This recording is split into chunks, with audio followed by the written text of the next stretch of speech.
Isang magandang araw po sa inyong lahat, mga minamahal kong mga kapatid sa Panginoon. Ito po ang inyong lingkod, si Pastor Ruel Camia po, mula po dito sa Winnipeg, Manitoba, Canada, para po sa ating pag-aaral ng salita ng Diyos ngayon pong umaga. Welcome po muli sa Tinig ng Pag-asa.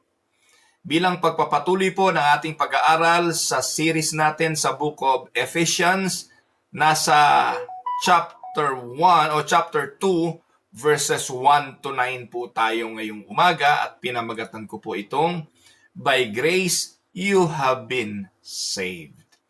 Isang malaking katanungan po ito Pagdating po sa pananampalataya, ang madalas na tanong ng bawat isa'y, paano ba naliligtas?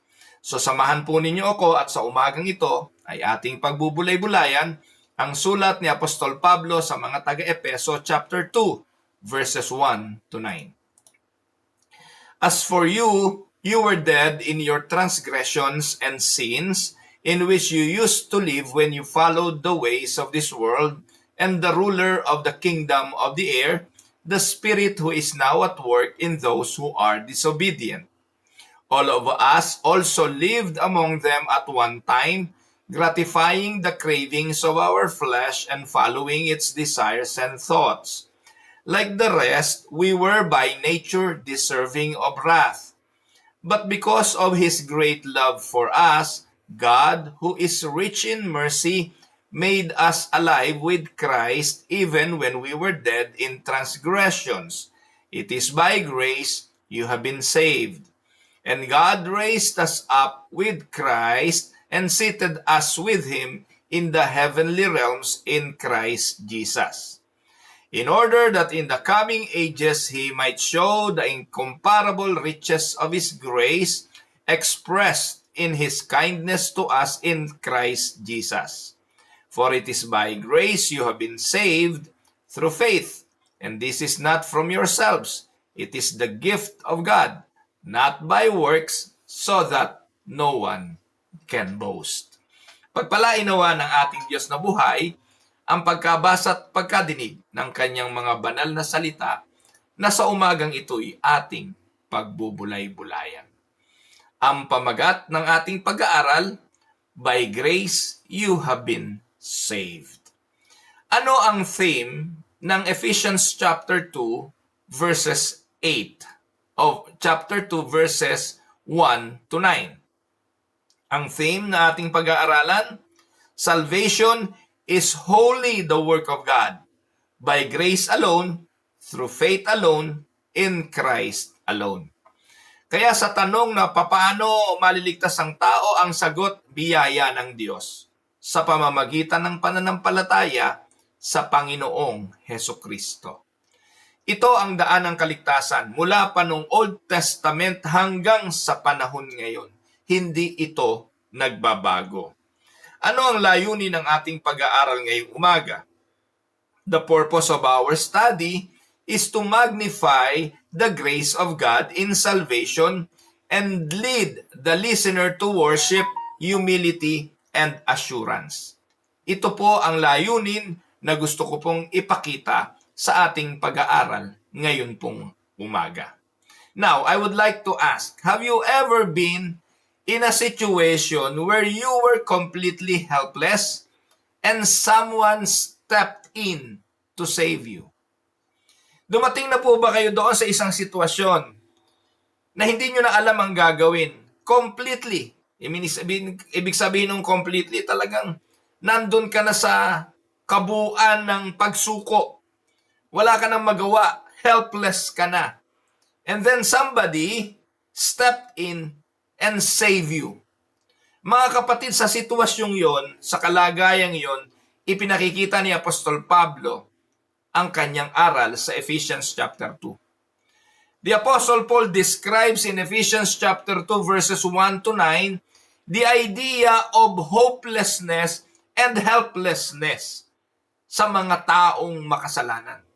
The Apostle tells us the shocking truth about who we are and who we were.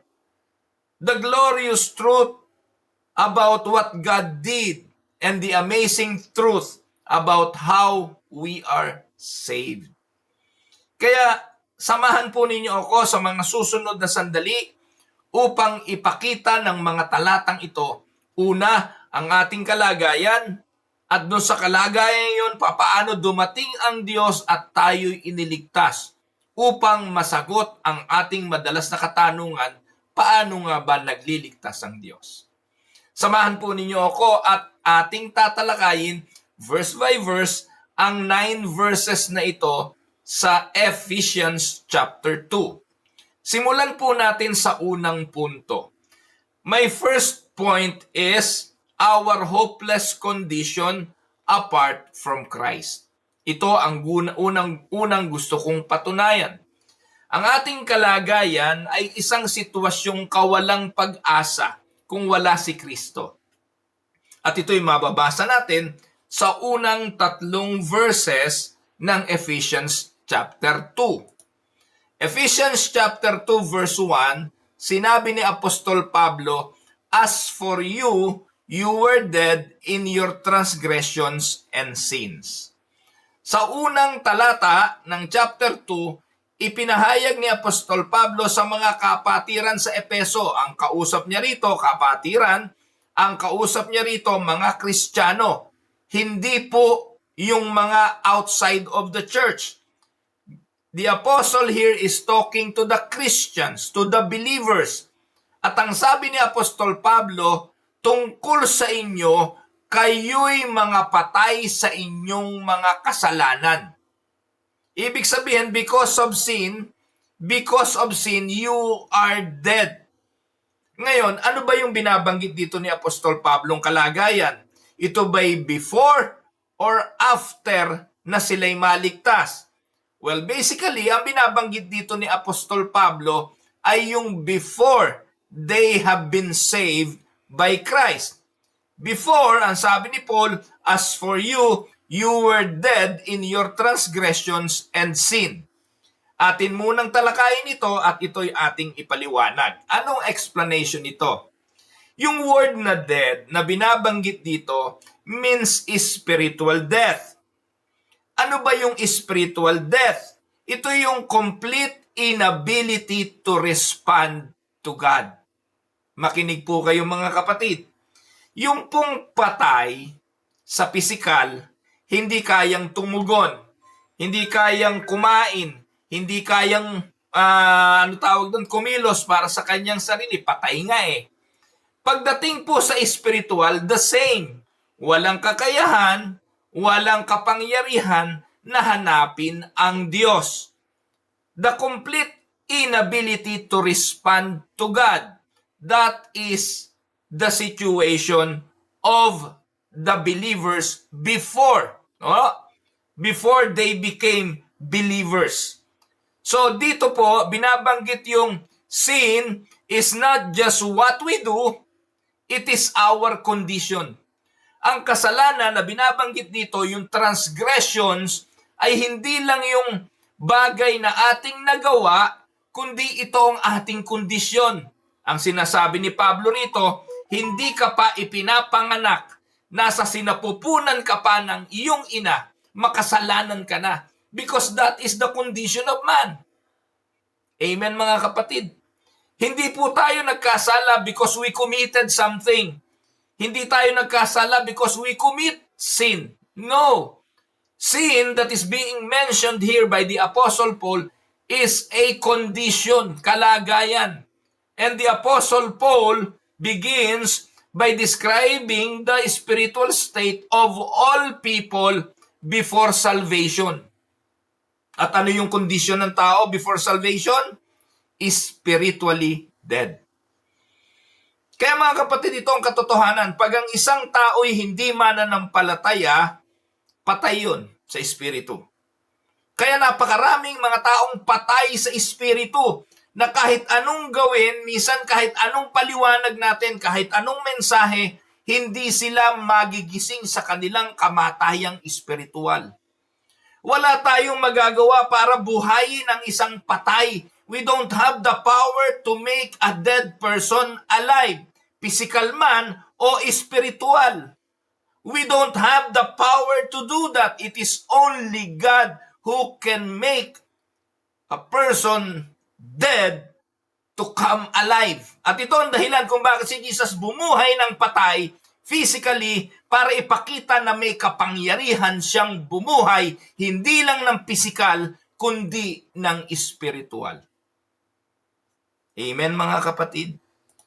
So dead does not mean physically lifeless, but utterly incapable of responding to God. Makinig po kayo, mga kapatid. Kapag sinabing spiritually dead, hindi naman nangangahulugan na spiritually lifeless. Ang ibig sabihin po nun, spiritually, wala siyang kapangyarihang magdesisyon tungkol sa Diyos. Pero sa masama, basically, lahat ay kaya niyang gawin. Kasi ang inclination ng puso ng tao ay masama. Kaya may nagtanong, meron po bang free will ang tao na makasalanan? May free will po ba ang tao na wala sa Diyos? Yes. May free will ang tao. Kaya kung pag-uusapan free will, meron. Pero ang tanong, saan naka-incline yung free will ng tao? Ang inclination ng puso ng tao ay sa masama. Ibig sabihin, kung may choices man ng tao dahil sa kanyang free will, ang pipiliin lang nito ay masama at masama. Saan siya pupunta? Di sa parehong masama. Pero yung piliin niya ang masama at ang Diyos na mabuti, hindi niya kailanman mapipili ang Diyos dahil ang mapipili niya lang ay ang kasamaan, ang mga bagay tungkol sa laman, hindi niya makikita ang Diyos. Because spiritual death means a complete inability to respond to God. Sa theology, ang tawag dito ay total depravity. Ito po yung mababasa natin sa Romans chapter 3, verse 10 to 12, na sinasabi ni Apostol Pablo, no one seeks God on their own. Po, kayo na po magbasa niyan. Ang sabi diyan, walang matuwid, wala kahit isa. Walang nakakaunawa, walang humahanap sa Diyos sapagkat ang lahat ay nagkasala. Because of sin, nobody will seek God. We will seek all things in the world, but except God. You have free will. You can choose whether to go to work or not, whether to eat or drink. You can choose whatever you want. But there is no choice about God. That is total depravity. That is total inability. And that is what sin does. Amen? So in Reformed theology, ito'y part of total depravity where sin affects every part of our human being. Ang ating buong pagkatao ay nasadlak sa kasalanan. Kaya if we are going to illustrate this, yung bangkay, a corpse cannot revive itself. Tama? Meron bang patay na sa kanyang sarili ay binuhay niya yung kanyang sarili? Wala. Hindi nga natin kayang i-CPR yung sarili natin pag naghihingalo yung pampatay. So yung corpse cannot revive itself. Likewise, spiritually dead people cannot initiate their own salvation. Kaya yung sinasabi na tayo ang nagpapasya kung pipiliin natin ang Diyos o hindi, yun po'y napakalaking kabulaanan ng mga pastor na nangangaral ngayon. Wala tayong kakayahan na magdesisyong hanapin ang Diyos. Mangyayari lang iyon na magde-decide tayong hanapin ang Diyos at manampalataya kay Kristo kung una, kikilos ang Diyos sa buhay natin. Bubuhayin muna ang ating espiritu. At pag nabuhay na, saka lang natin mapipili si Kristo at saka magkakaroon ng pananampalataya sa Kanya. Tama? Kaya huwag kayong maniniwala dun sa mga nagtuturo kahit obispo pa yan na mauuna yung pananampalataya bago yung pagbuhay. Mauuna yung pananampalataya bago yung regeneration. kahit sinong tagapagturo at inuna yung kakayahan nating piliin ng Diyos para ma-born again, niloloko kayo nun, lampas yon sa tinuturo ng Biblia at hindi iyon ang nakikita natin dito sa turo ni Apostol Pablo. Sinungaling yon at niloloko kayo para kunwari paniwalain kayo na kayo ang nagpapasya para sa inyong kaligtasan. Kapatid, sasabihin ko sa iyo, kung ikaw man ay nagpasyang manampalataya kay Jesus, sino unang kumilos? Ang Diyos muna. Kaya ka nananampalataya dahil binuhay niya ang iyong patay na espiritu. Ang tawag doon, grace. At kung yung pananampalataya ang siyang nagliligtas, it was also a gift from God, bunga yon ng biyaya ng Diyos ng pagkabuhay sa iyo. Let us go to verse 2 para lubusan nating maintindihan. Verse 2, in which you used to live when you followed the ways of this world, and the ruler of the kingdom of the air, the spirit who is now at work in those who are disobedient. So anong paliwanag ni Pablo rito? The Apostle Paul explains how this death was lived out. Ang kausap, ulitin ko, ang kausap ni Pablo rito, mga kapatid sa Epeso. Sabi ni Apostol Pablo, dati, kayo'y mga patay. Diba? Ang sabi sa verse 1, as for you, you were dead in your transgressions and sin. Tapos sa verse 2, sinabi niya, in which you used to live. Ibig sabihin, kayo'y patay sa inyong mga kasalanan na siyang buhay na dating ipinamumuhay nyo.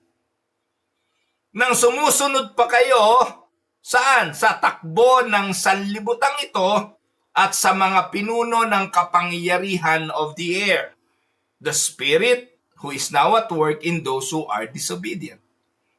So anong ibig sabihin? Simple lang yan. Paul explains how this death was lived out. How? By walking in sin, aligning with the world and Satan. And sabi si Satan yung prince of the power of the air and rebellion.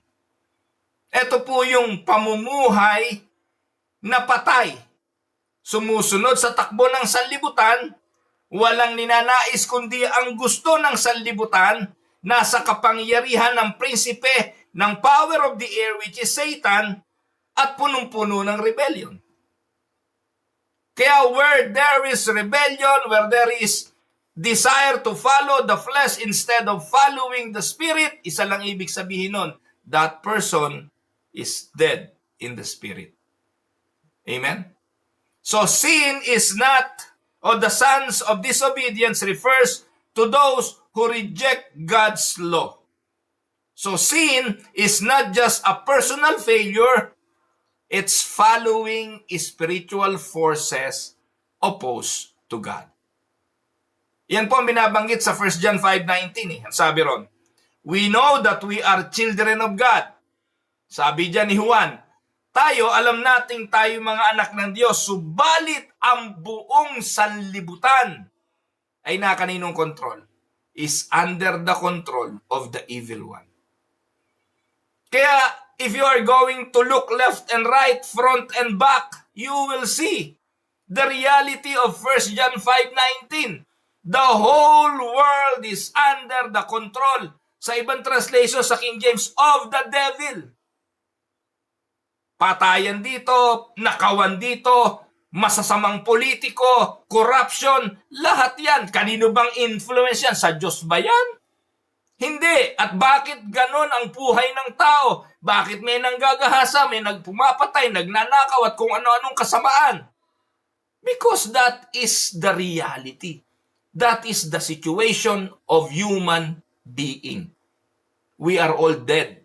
Kung tayo hindi mananampalataya, katulad nila. Wala tayong kilabot sa paggawa ng masama. Wala tayong kilabot sa pagsunod sa demonyo, sa kanyang mga gusto. We will follow the ways of the world.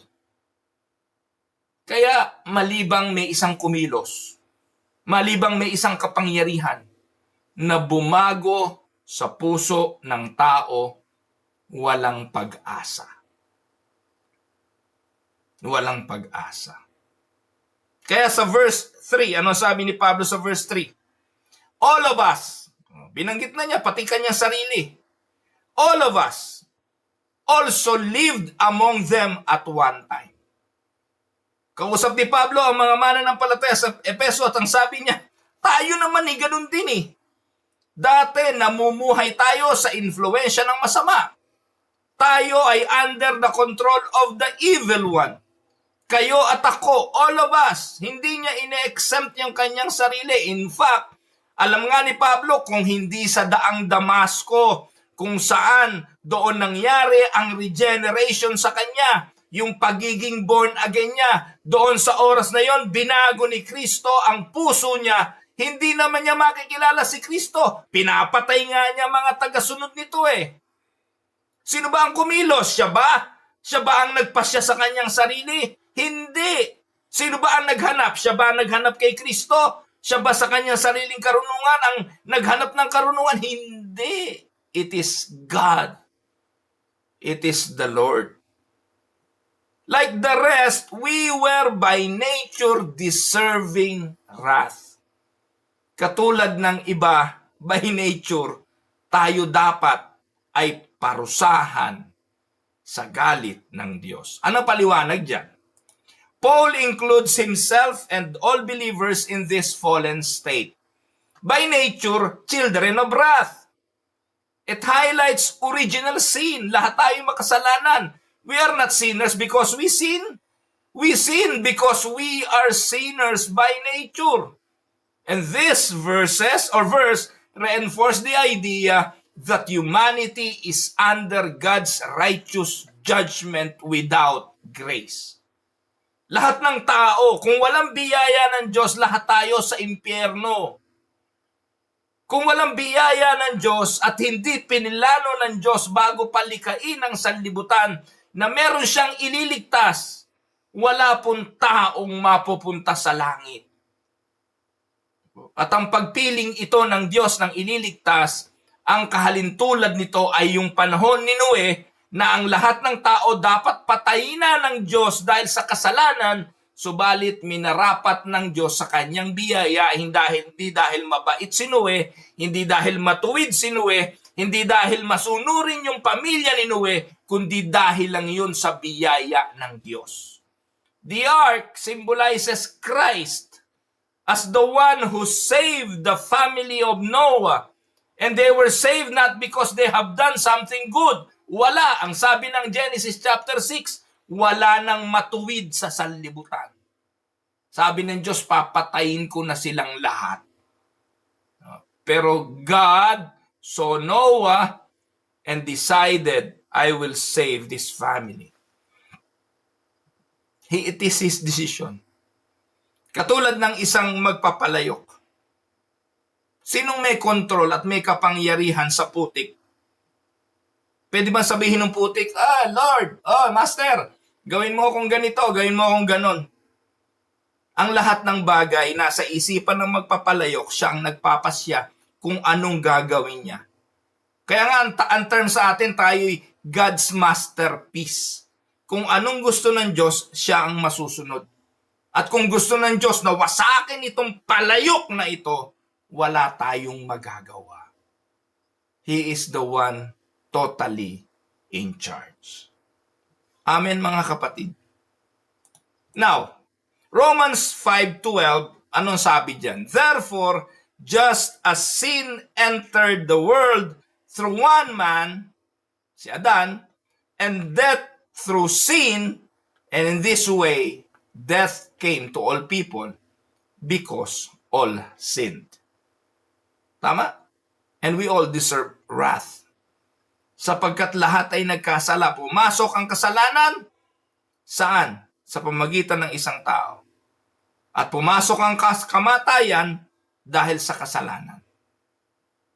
And death came to all people. Walang hindi mamamatay. Lahat tayo mamamatay. At ang binabanggit ditong kamatayan ay espiritual na kamatayan. Dahil sa physical, alam niyo po ba mga kapatid, merong hindi mamamatay na tao physically? Kasi kung babalik si Jesus bukas, tayong mga buhay pa ngayon, darat na niya tayong buhay. So what the Apostle Paul is referring here, that all people experience death is spiritual death. All people died spiritually. Hindi physical death ang binabanggit dyan kasi may mga taong hindi mamamatay. Pero dito, binabanggit lahat ng tao na matay at ang binabanggit na kamatayan dito ay yung spiritual na kamatayan. Binabanggit din po sa Salmo 51 verse 5, ang sabi diyan, surely I was sinful at birth. So ibig sabihin ng kasalanan, hindi dahil may nagawa kang kasalanan, kundi ito ay kasalanan na hindi ka pa sinisilang, makasalanan ka na. From the time my mother conceived me, sabi diyan ng salmista, sabi ni David, makasalanan na siya. Amen? To illustrate, a baby lion will grow into a lion because of its nature. The lion is a lion. Likewise, human sin, not because he or she committed a sin.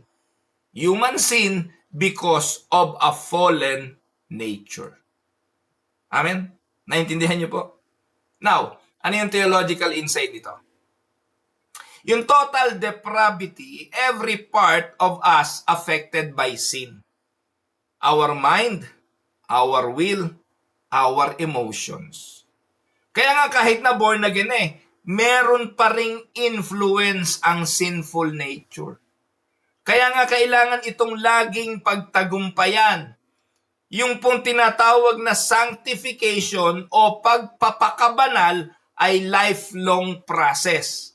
The only difference now na ikay born again na, napipili mo na ngayon ang kalooban ng Diyos laban sa hindi kalooban ng Diyos. Amen? So ang free will ngayon ng mga mananampalataya ay ang pagpili na kung ano ang gusto ng Diyos at hindi gusto ng Diyos. Nung tayo'y mga patay pa sa espiritu, wala tayong mapipiling kalooban ng Diyos. We will not seek Him. All the influences of the mind, all the influences of the will, all of our emotions are inclined to the pattern of the world and influenced by the evil one. Amen mga kapatid. So we are not sick in sin. Katulad ng itinuturo ng iba. Tinuturo po ng mga Pentecost, hindi naman tayo talaga patay, may sakit lang.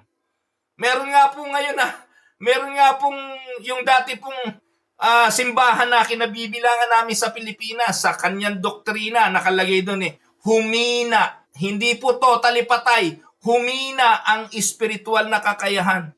Mga kapatid, mali yun. Hindi po humina, totally patay. Hindi may sakit, patay. Kasi kung may sakit lang yung espiritu, makakapili pa rin yon, makakapagdesisyon pa rin yon, makakagalaw pa rin yon, pero hindi. We are not sick in sin. We are dead in it. Ano talata? O yan, Romans 3:10-12. As it is written. Kapag narinig niyo yung word na as it is written, ibig sabihin na isulat na yan. Nakasulat na yan sa Old Testament. Inulit lang yan ni Pablo sa aklat ng Roma 3:10-12. Ano sabi? As it is written, there is no one righteous. Meron bang righteous? Sige nga po, sagutin natin. Tapatin natin ang ating mga sarili. Meron bang matuwid? Ikaw, matuwid ka ba? Nung wala ka pa sa Panginoon, matuwid ka ba? Ang sagot ng Biblia, not even one. There is no one who understand. Naiintindihan mo ba? Yung kalagayan mong ikaw ay patay, naiintindihan mo pa? Hindi. Namumuhay ka doon. Yung gusto mo magbago, hindi. Walang ganon. Talagang nakadireksyon ka sa kasalanan. Hindi mo yun maiintindihan. Kaya nga galit pa yung mga tao Pangaralan mo ngayon, magmensahe ka tungkol kay Kristo, tatawanan ka pa. They will not understand. Ngayon, may naghahanap ba sa Diyos? Katulad nung sinasabi ng iba ng mga seeker-sensitive. They are seeking God. Meron bang ganon? No one seeks God. Verse 11. Nagbubulaan ba si Pablo pag sinasabi niyang wala naman talaga naghahanap sa Diyos? Kaya mga simbahan ngayon, baguhin natin ang pananambahan natin para tumugma doon sa mga naghahanap sa Diyos. Imbitahan natin yung mga tao para pag nakita ng mga taong tagalabas, maganda pala itong ating simbahan, maganda kantahan, maganda emosyon. Makikita nila ang Diyos. Wala sa programa para makita ang Diyos. Nasaan ang para makita ang Diyos? Nasa Diyos. Why? Ang sabi ng verse 12, all have turned away. They have together become worthless. Etong kalagayan ng tao, worthless. Kailan ka lang magkakaroon ng worth? Pag natagpuan mo ang Panginoong Hesukristo. Kailan mo siya matatagpuan? Kapag binuhay na ng Diyos ang patay mong espiritu. Kaya nga walang silbi ang tao eh. Ano sabi ng Biblia? What shall profit a man if he gain the whole world? Ikaw na pinakamayaman, pinakamatalino, lasa yun na ang lahat para kang si Daniel Padilla. What shall profit you if you lose your soul? Nothing. What shall profit a man if he gain the whole world and loses his soul? Wala siyang mapapakinabangan. At ang huling bahagi ng verse 12, there is no one who does good, not even one. Alam niyo po mga kapatid, naaralan niyo ba yung rich young ruler na lumapit siya kay Jesus? Tinawag niya si Jesus na good teacher. Ang sagot ni Jesus sa kanya, ang tanong why do you call me good? There is no one good but God. Ito po yon in reference dito. Gustong ipaunawa ni Kristo sa lalaking ito na mayaman, na walang mabuti, wala kahit isa. The only one who is good is God Himself. Amen? So, John 6:44 says, no one can come to me. Sabi ni Jesus to, may makalalapit ba kay Jesus? Sa kanyang sagot, no one. May mananampalataya ba kay Jesus para maligtas? No one. May makakakita ba kay Jesus bilang the way, the truth, and the life? No one. Unless. Look at the word unless. Maliban na ang Ama na nagdala sa kanya dito ang umakay sa tao para makita si Jesus na daan, katotohanan, at buhay. Mga kapatid, di ko na alam paano pa ipapaliwanag ito ng mas malinaw at mas mababaw. Pero ginagawa ko po ito para sa mga mananampalataya na napaniwala nung isang obispo na mauna muna yung pananampalataya bago ka ma-born again. Ngayon po ba naiintindihan nyo na? Hindi yun totoo. Kaya ka nanampalataya na born again ka na muna. At ang pagiging born again mo, Diyos ang gumawa. Espiritu Santo ang gumawa.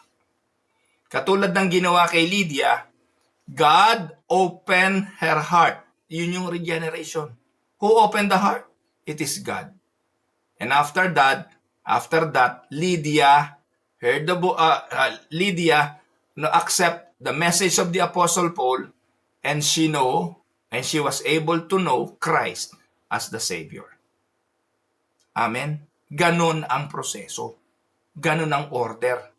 Kaya pag hindi ganon, isa lang ibig sabihin, out of order kayo. May mga obispong sablay ang turo. At ang mabigat, obispo na yon. Hihintayin nyo munang mamatay yon bago nyo mapalitan yon bilang obispo. Ang turo nun, titindigan na niya yon hanggang kamatayan, maliban na pagkalooban nyo ng Diyos ng pagsisisi na mali ang kanyang naituro. Napakaraming niyang aakayin sa kamalian. Ang malungkot nito, ito totoo, maraming mga pastor na hindi naman naniniwala doon sa obispong yon. Pero ayaw magsalita dahil nahihiya, natatakot, ayaw maakusahan. Kaya mga kapatid, ang karuwagan doon sa katotohanan, nagahari kahit sa simbahan. Nakakalungkot. Niloloko nyo mga tao. Hindi nyo alam kung papaano ang mga tao dinadala nyo sa kamangmangan. Kaya kahit po anong hirap minsan, pinipilit ko po na gawin na magturo dito kahit papaano dahil alam ko meron pa rin galing sa simbahan na yon na nakikinig sa akin at nagpapatotoo na ang tinuturo ng tinig ng pag-asa ang tama kaysa sa tinuturo ng obispong yon. Apat po yung obispo nyo, talungin nyo, magkakaiba turo. At napakalungkot, iyon ang dadalahin ng mga kaanib ng simbahang yan. Application. This should humble us. We were not lovable or righteous. We are all children of wrath. Tayo makasalanan, walang pag-asa. Kaya puntahan natin ng verses 4 to 6. Eto ngayon, paano maliligtas? Paano maliligtas? It is God's gracious initiative.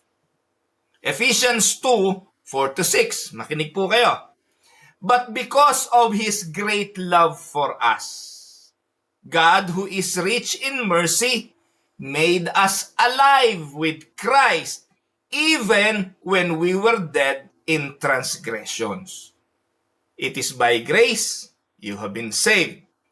And God raised us up with Christ and seated us with Him in the heavenly realms in Christ Jesus.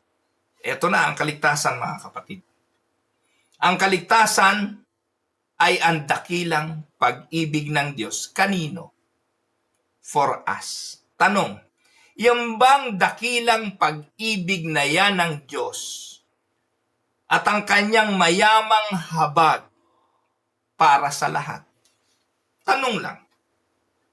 I just want you to know and think about. Yun po bang great love na binabanggit dyan ni Pablo sa Ephesians 2:4-6 at yung kanyang rich mercy that talks about and speaks about salvation ay para sa lahat? Ano po ang inyong sagot? Sa palagay niyo po ba para sa lahat? Kung iyan ay para sa lahat, ibig lang sabihin lahat ng tao sa mundo makikilala si Kristo at mananampalataya. Tama? Ang tawag po doon ay universality of salvation.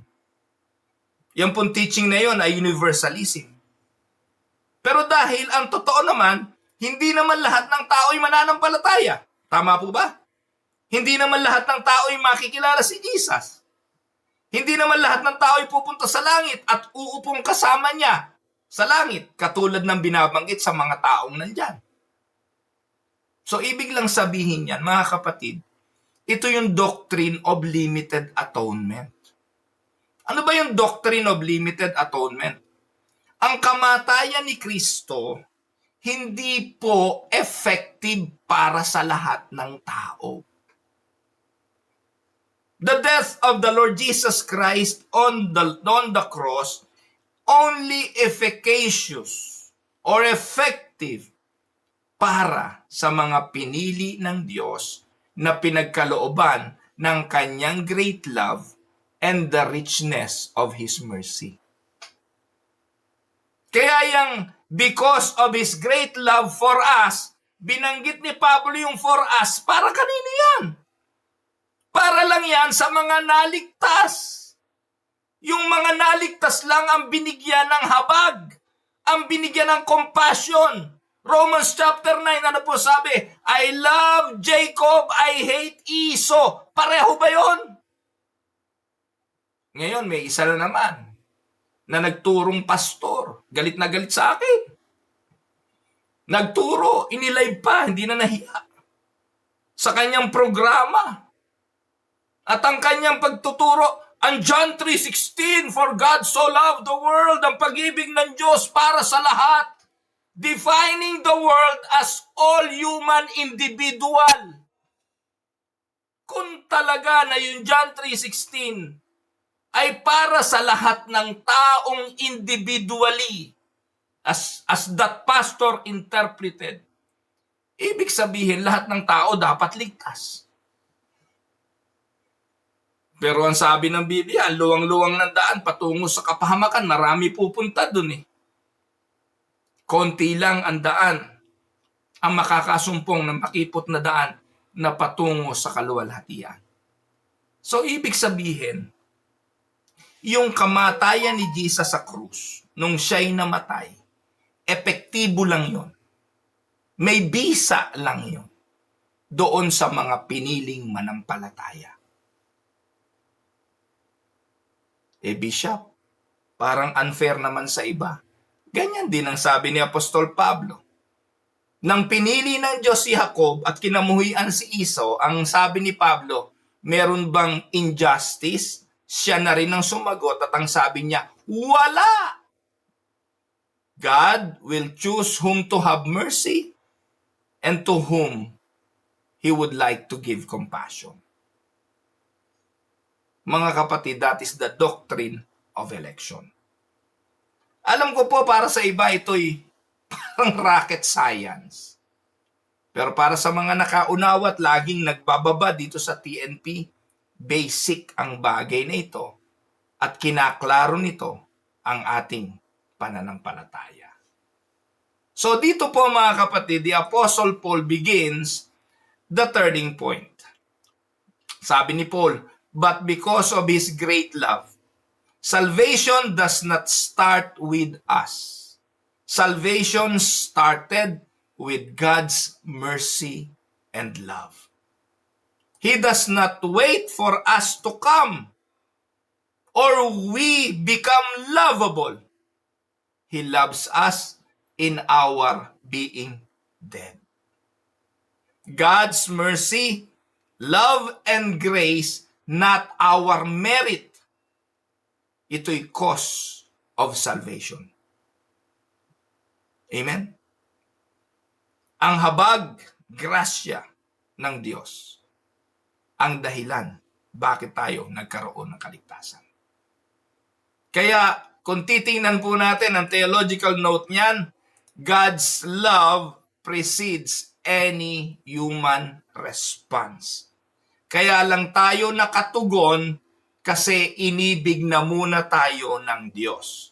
Kaya tayo nakapanampalataya kasi binuhay na muna ang ating patay na espiritu at iyon ay biyaya ng Diyos, bunga ng kanyang pag-ibig sa mga gusto niyang buhayin. And take note, hindi niya bubuhayin ang lahat. Naintindihan niyo po ba? Paulit-ulit lang naman ako. Kaya lang tayo umiibig sa Diyos kasi nauna siyang umibig. Kaya tayo nananampalataya kay Jesus kasi nauna siyang umibig. 1 John 4:10, this is love. Not that we loved God. Hindi naman nangyari yun eh. But that He loved us and sent His Son as an atoning sacrifice for our sins. This is unconditional election. God's love is not based on foreseen merit. Ito ay ang kanyang choice. Verse 5. Ephesians 2:5. Kailan daw nangyari yan? Even when we were dead in our trespasses. Nangyari ang pag-ibig na yan ng Diyos, ang pagkakaloob niya ng habag, kahit tayo'y mga patay pa.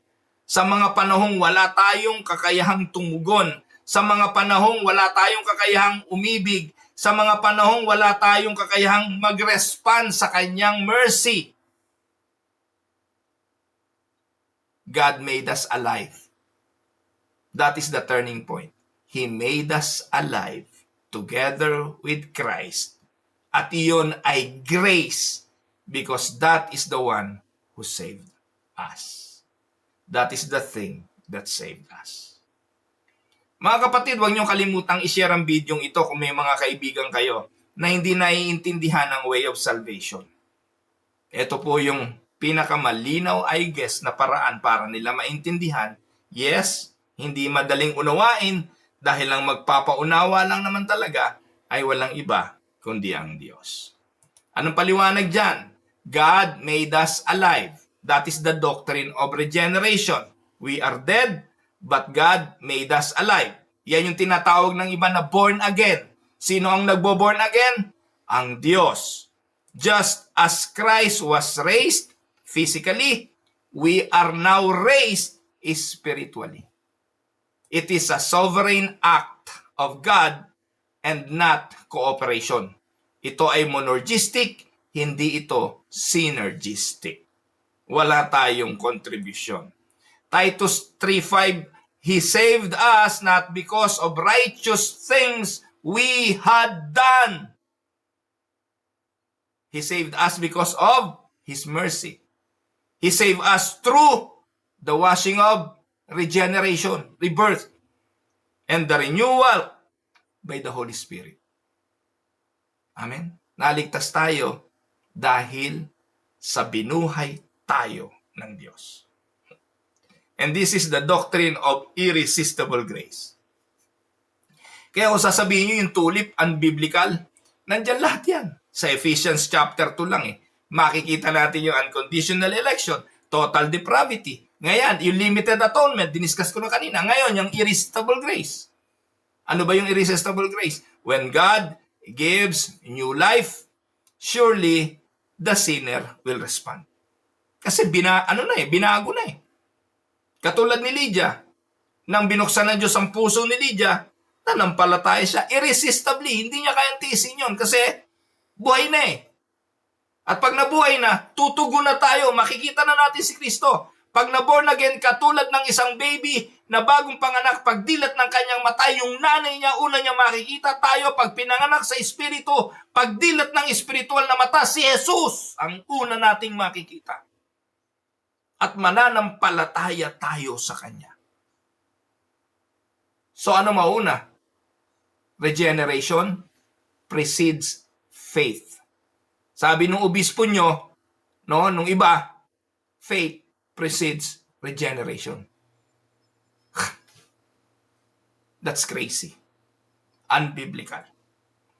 Katulad ni Lazaro in the tomb, we were dead. And Jesus said, Lazarus, come forth. And he came alive. Sa John 11. That is what happens when God calls the spiritually dead. Ruel, come forth. At pagdilat ng mata ni Ruel, he will see Christ and he will put his faith in Christ. So anong application? If you are saved, it's because of God's mercy. It is not your choice. It is not your background. It is not even your performance. Amen? Now, let's go to verse 6. And raised us up with Him and seated us with Him in the heavenly places in Christ Jesus. Take note, believers not only share in Christ's resurrection, but also His exaltation. Positionally, we are seated with Christ even while living on earth. This shows our union with Christ. At ito mga kapatid, yung tinatawag din na assurance of salvation. Dahil tayo'y nakaupo na kasama ni Kristo kahit buhay na buhay pa dito sa lupa. Mga dahilan upang magtiwala na maging sa kamatayan, we are eternally secured. Yun po yung letter P sa tulip na perseverance of the saints. Amen? Theological insights. Our identity is secure because it is in Christ who reigns. Believers not only share in Christ's resurrection but also in His exaltation. Positionally, inulit ko lang, we are seated with Christ now even while we are here on earth. Colossians 3:1-3, Since then you have been raised with Christ. Set your hearts on things above, where Christ is seated on the right hand of God. For you died, and your life is now hidden with Christ in God. Amen? Now, punta na tayo sa pangatlong punto. Ano ngayon ang purpose kaya tayo iniligtas? What is God's purpose in saving us? Kung tayo iniligtas, ano ang layunin? Ephesians 2:7, in order that in coming ages He might show the incomparable riches of His grace, expressed in His kindness to us in Jesus Christ. Anong paliwanag? Niligtas tayo ng Diyos to display His grace forever. Amen? Heaven will be a never-ending showcase of God's kindness. Kaya tayo ligtas to give God praises, to give God the glory that He deserves, and to display His grace forever. Theological insights, God is glorified not only in judgment, but especially in His redemption. In redemption. So the ultimate end of salvation, ano? God's glory. Amen? Ephesians 1:6, to the praise of His glorious grace, which He has freely given us in the one He loves. Verse 12, in order that we, who were the first to put our hope in Christ, might be for the praise of His glory. Amen? Verse 14, who is a deposit guaranteeing our inheritance until the redemption of those who are God's possession, again, to the praise of His glory. So illustration, God is like an artist who paints a masterpiece to display His genius. And we, believers, are His masterpiece. Amen? Ephesians 2:10, let's go to verse 10. We are God's handiwork, created in Christ Jesus. On what purpose? To do good works. Layunin ng Diyos bago pa likain ang sanlibutan na ang kanyang mga anak na kanyang piniling iligtas ay gagawa ng mabuti. Anong application ito? This gives us assurance. God save us not because we are good, but to glorify His grace. Amen? You cannot lose your salvation if it wasn't based, or rather, you can't lose your salvation if it wasn't based on your performance to begin with. Hindi mawawala ang iyong kaligtasan kung sa pasimula, hindi naman ito bunga ng iyong sariling gawa. Subalit kung inaakala mong kaya ka naligtas bunga ng iyong gawa, then you will lose your salvation. Amen? Now, panghuling punto, verses 8 and 9. The means of our salvation. Binanggit ngayon dito sa culmination kung ano ang means of our salvation. Inulit ni Paul, for it is by grace you have been saved through faith. And this is not from yourselves. It is the gift of God, not by works, so that no one can boast. Anong paliwanag? Ang kaligtasan daw ay grasya. Anong meaning nun? Unmerited favor. Yung pagbuhay sa atin ng Diyos, grasya yon. Binigyan ba ang lahat ng grasya para buhayin? Hindi. Yun po ay para lang sa kanyang mga pinili bago palikain ang sanlibutan. The instrument of that grace para tayo ay maligtas ay ang pananampalataya. Even faith is a gift of God. Amen? Now, ano ang theological insight? Ito yung isa sa 5 solas, yung sola gratia. By grace alone. At ang isa pang solas, yung sola fide. Through faith alone. Ito ang key pillars of the Reformation. Sola fide, sola gratia, solus Christus, sole Deo Gloria. Ano po? Yun yung mga 5 solas. And we can know all that through the scripture. Kaya sola scriptura. So mga kapatid, to illustrate, imagine drowning, nalulunod, unable to swim. God doesn't throw a life vest. Tayong lahat, palagay na natin, ganun ang argumento kasi gusto nilang lagi ginagamit yan eh. Tayo daw parang nalulunod sa dagat. Actually, ang kalagayan nga natin, hindi nalulunod, patay na eh. Pero gamitin natin yung illustration na yun to illustrate lang. Nalulunod ka, unable to swim, and God doesn't throw a life vest para kumapit doon. Hindi.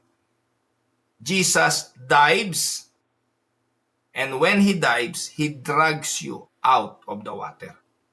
That is grace. So let us look at the summary. Ano po? The summary of key theological themes. Sa verses, simula chapter 2, 1 to 9, ayun po makikita natin. So verses 1 to 3, pinakita yung total depravity, original sin, bondage of sin. Verses 4 to 5, nandun yung regeneration, God's mercy, love, and sovereign grace. Ephesians 2:6, nandun yung union with Christ. 2:7, God glorified through salvation. And 8 and 9, salvation by grace through faith, not works. So anong application mga kapatid? You don't need to earn God's love. You receive it by faith. Amen? So stop trusting in your works and rest in Christ alone. Ephesians chapter 2, 1 to 9 is one of the clearest pictures of salvation in all of Scripture. 5 minutes bago ako mag-live broadcast, may isang kapatid na nag-message sa akin. Ang tanong, Bishop, paano po ba ang salvation? Ang sagot ko lang sa kanya, kapatid, manood ka. Timing. Ito ang turo ko ngayong umaga sa TNT. One of the clearest picture of salvation in all Scripture is Ephesians 2, 1 to 9. We were dead, disobedient, deserving wrath. Verses 1, 2, and 3. But God, rich in mercy, made us alive, raised us up, and seated us with Christ. Amen? Yan ang konklusyon. Ngayon, let us reflect. 1. Do I recognize that I was spiritually dead before God gave me new life? Na-realize mo ba yan? Ngayon, kung may pagyayabang ka, dahil sinasabi mo, ikaw ang nanampalataya kay Kristo, kaya ka naligtas, mali ka. Binuhay ka, kaya ka nakapanampalataya. Kaya ang glory ay para sa Diyos lang. Misa tatanungin ka, ligtas ka na ba? Paano ka naligtas? Nanampalataya ako eh. Mali ang sagot. Hindi ka naligtas dahil nanampalataya ka. Naligtas ka dahil binigyan ka ng biyaya ng Diyos na makapanampalataya. Yayabang ng sagot eh. Yan mag-aalis ng kayabangan. Pag naintindihan mo na kaya ka nanampalataya dahil binuhay ka muna sa patay na kalagayan, marirealize mo, wala nga pala akong kontribusyon. Di ba mga kapatid? At dapat i-humble tayo ng katuroang ito. Wala ni katiting na glory. Kasi kung ikaw ay nanampalataya, kaya ka naligtas at aangkinin mo na ikaw'y naligtas dahil sa iyong pananampalataya, mas magaling ka kaysa iba na hindi nanampalataya, na sa iyo ang glory at ang kayabangan. Samantalang ang totoo naman, binuhay ka lang ng Diyos, kaya ka nakapanampalataya. Wala ni katiting na glory sa iyo. Habag lang yun ng Diyos. Pangalawa, am I resting in God's grace or subtly trusting in my own works? How can I reflect God's kindness and grace in my daily life? Does the knowledge that salvation is entirely of God produce humility in me? And the last, what does it mean to live as someone already seated with Christ? Call to response. Final na to. If you have not yet trusted in Christ, let this passage awaken you to your need. Dalangin ko na ang Diyos, buhayin ka. Ikaw na nakikinig, kung hindi ka pa lubusang nagtitiwala kay Kristo at nananampalataya, may prayer sa oras na ito, buhayin ng Diyos ang iyong espiritu. You are spiritually dead, but Christ offers life. Believe in Him today. If you are a believer, rejoice. Your salvation is not in your hands. It is in God's. And walk in humble gratitude and bold assurance. Amen? Mga kapatid, ito po ang inyong lingkod, si Pastor Ruel Camia po, mula po dito sa Winnipeg, Manitoba, Canada, para po sa ating pag-aaral ng salita ng Diyos ngayong umaga, dito sa Tinig ng Pag-asa. God bless everyone.